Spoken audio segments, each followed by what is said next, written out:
किसान संघर्ष समन्वय समिति की ओर से झुन्नी पंचायत के झुन्नी स्तंभड़ा में किसान पंचायत का आयोजन किया गया, जिसकी अध्यक्षता झुन्नी स्तंभड़ा के स्थानीय किसान मोहम्मद शरीफ साहब ने की।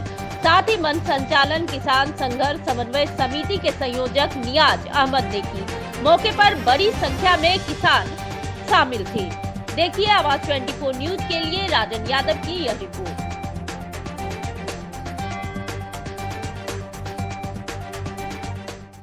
चीजें हो रही है, उस बातों को हम समझने का मौका नहीं मिलता है। 3 कृषि कानून आ गया, पूरे देश में विरोध चल रहा है, पूरे देश के किसान इकट्ठा है कि ये तीनों कृषि काला कानून हमें नहीं चाहिए। मगर यहाँ बिहार में बिल्कुल हम लोगों को जो 2006 में ये न्यूनतम समर्थन मूल्य और मंडियों का जो सिस्टम था वो समाप्त करके सरकार ने ऐसी कमर तोड़ दी कि हमें इस तरफ सोचने का मौका ही नहीं मिलता, क्योंकि हम उसी में हम अपने खेती किसानों में ही उलझे हुए हैं। और न्यूनतम समर्थन मूल्य जो वहां दिल पंजाब के किसान पाते हैं तो खुशहाल हो जाते हैं, हमारे यहाँ नहीं मिलता है तो हम कंगाल हो जाते हैं। हम पंजाब जाते हैं, दिल्ली जाते हैं, उनकी सेवाएं करते हैं।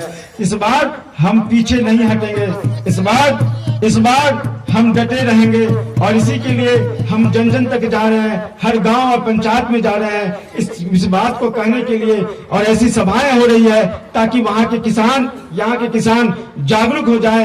हरियाणा, राजस्थान, पश्चिमी उत्तर प्रदेश, बिहार के भी कुछ किसान, तमिलनाडु के किसान, सारे लोग दिल्ली के लगातार 100 दिनों से ज्यादा दिनों से बैठे हैं।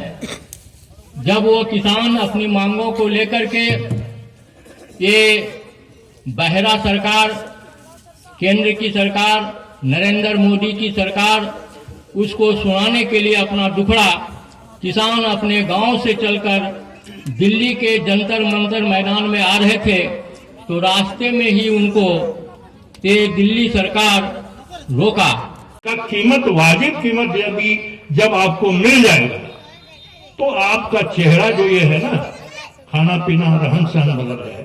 आपके बच्चे स्कूल जाए, स्कूलों में सिर्फ आप भेजते हैं भोजन करने के लिए, बच्चों को पढ़ाई करने के लिए नहीं जा रहा। सरकार सिर्फ आपको मिड डे मील चलाती है, सरकारी विद्यालयों में पढ़ाई नहीं होती। साल भर से कोरोना के नाम पर विद्यालय बंद है, कहाँ है पढ़ाई लिखाई? कहीं है गांव में? बताइए। तो ये तमाम समस्याओं से डाइवर्ट करने के लिए हिंदू और मुसलमान लव जिहाद, कम्युनल बात, राम जी का मंदिर बनाना है, बन रहा है मंदिर। गांव अभी मंदिर निर्माण के लिए निधि कलेक्शन कर रहे हैं, लोग घूम रहे हैं, आरएसएस और भाजपा के भी घूम रहे हैं ना। तो ये सिर्फ धर्म के नाम पर अफीम पिला के हमारे समाज जो इस देश के मूल निवासी हैं उसको बांटकर कुछ मुट्ठी भर लोग पूंजीपतियों के सहारे, जिसकी चर्चा अभी किया इन्होंने, अडानी का जो गोडाउन बन रहा है, ये मोदी जी के जो दोस्त हैं, ये आज से 10 बरस पहले 1 से 100 नंबर पर भी उसका पैदान नहीं था। कल परसों हिंदुस्तान अखबार में खबर छपी है, नियाज साहब ने दिखलाया कि अंबानी के बाद नंबर आ गया भारत में सबसे अरबपतियों के दूसरे पैदान पर अडानी। चुनाव भी 4 साल बाद जो प्रक्रिया है, ऐसे बीच में भी चुनाव होते हैं, मध्यावधि चुनाव वगैरह भी होते हैं, इसका कोई ठिकाना नहीं रहता है। लेकिन 3-4 वर्ष के बाद कोई भी चुनाव आपके इस देश में, इस राज्य में होने वाला है।